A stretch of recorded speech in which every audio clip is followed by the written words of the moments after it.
Live पर देखते हैं आज की कुछ खास खबरें। चंद्रपुर में पत्नी की चिता पर पति ने किया आत्मदाह। चंद्रपुर जिले के गोंडपिपरी गांव में रुचिता चिट्टावार नामक नवविवाहिता ने रविवार को आत्महत्या कर ली, जिससे आहत होकर पत्नी की चिता पर पति किशोर खाटिक ने अचानक छलांग लगा दी। इस घटना में पति की भी मौत हो गई है। आज दिनांक 22 जून रोजी भंगाराम तोडदी येथे एक अत्यंत चिंतेची बाब आणि गांभीर्यपूर्वक घटना घडलेली आहे।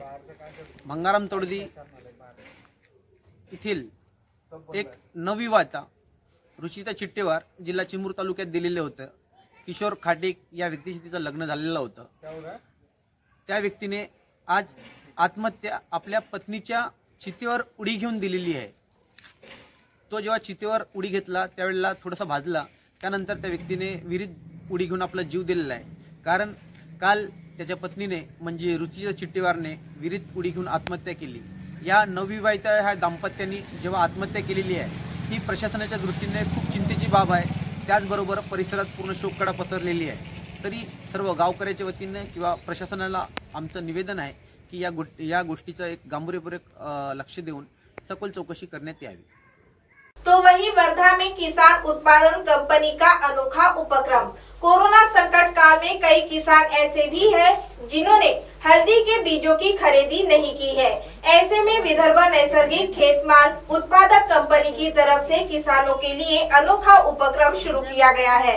इस उपक्रम में कंपनी की ओर से किसानों को पैसे दिए बगैर बीज लेकर जाने और बीजों के पैसे अगले साल चुकाने का आह्वान किया गया है। कंपनी की ओर से अब तक 128 किसानों को करीब 32 क्विंटल बीज वितरित किए गए हैं।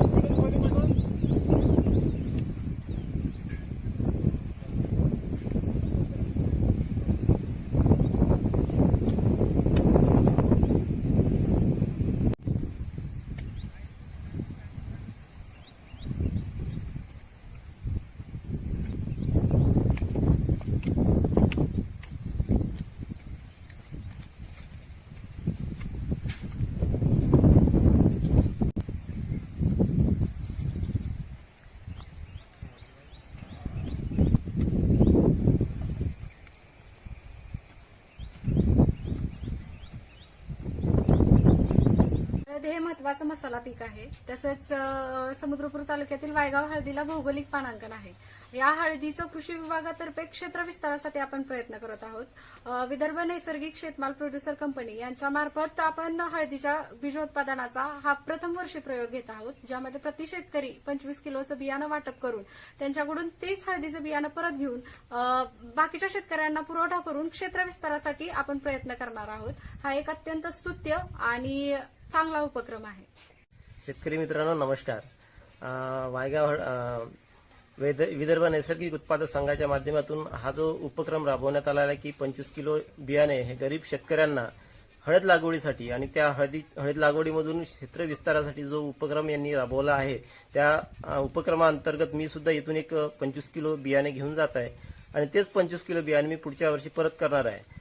आता नुकताच कोरोनाचा प्रसार मोठ्या प्रमाणामध्ये देशात झालेला आहे आणि त्या अंतर्गत आयुष मंत्रालयाने हळदीचं जे उत्पादन आहे ते कसं वाढेल किंवा हळद आपल्या इम्युनिटी बूस्ट करण्यासाठी कशी उपयोगी आहे हे आपल्याला आयुष मंत्रालयाने सांगितल्यामुळे हळदीची मागणी देश विदेशामध्ये मोठ्या प्रमाणात वाढीस लागली। त्यामुळे मी शिक्षित शेतकरी या नात्याने हळदीचं क्षेत्र कसं वाढेल यासाठी मी प्रयत्नात असताना या उत्पादक संघाने आम्हाला हा उपक्रम दिला, त्याबद्दल मी त्यांचे सुद्धा आभारी आहे आणि हे क्षेत्र दिवसेंदिवस कसं वाढेल यासाठी सुद्धा माझे प्रयत्न आहेत। नमस्कार शेतकरी बंधूंनो, जे हे हळद जे आहे वायगाव हळद आहे, हे म्हणजे मी माझी नैसर्गिक शेतीतली आहे। ही जे मी आता मार्केटिंग म्हणजे पूर्ण मुंबई, पुणे, औरंगाबाद, अकोला, नागपूर अशा ठिकाणी ते करत असतो आणि नैसर्गिक शेतीमध्ये असल्यामुळे याला भरपूर मागणी आहे आणि अशी वाढवता कशी येईल याच्यासाठी म्हणून आता ही आमची याची धडपड सुरू आहे. आणि या म्हणजे हळदीची वाढ कशी होईल याच्यासाठी आम्ही ह्या शेतकऱ्यांना देऊन आम्ही त्याची वाढ झाली पाहिजे आणि म्हणून हे आम्ही वाढासाठी म्हणून हे आम्ही कंपनीतर्फे ते आम्ही बियाणं देत आहोत. मुंबई में मानखुर्द में झोपड़पट्टी में भीषण आग। अब आप हमारे चैनल को ऐप पर भी देख सकते हैं। प्ले स्टोर में जाकर MNS हिंदी लिखिए और ऐप डाउनलोड करें। साथ ही साथ आप हमारे फेसबुक पेज को भी लाइक कर सकते हैं और उन पर भी खबरें देख सकते हैं। लिंक ट्विटर, हाइक और इंस्टाग्राम पर भी आप हमारी खबरें देख सकते हैं। आप हमारे चैनल को YouTube पर भी देख सकते हैं और इसे YouTube पर सब्सक्राइब करना बिल्कुल भी ना भूलें। फिलहाल वक्त तो चला एक ब्रेक का। ब्रेक से लौटने के बाद देश और दुनिया की तमाम बड़ी खबरें देखने के लिए बने रहे MNS न्यूज लाइव के साथ। नमस्कार।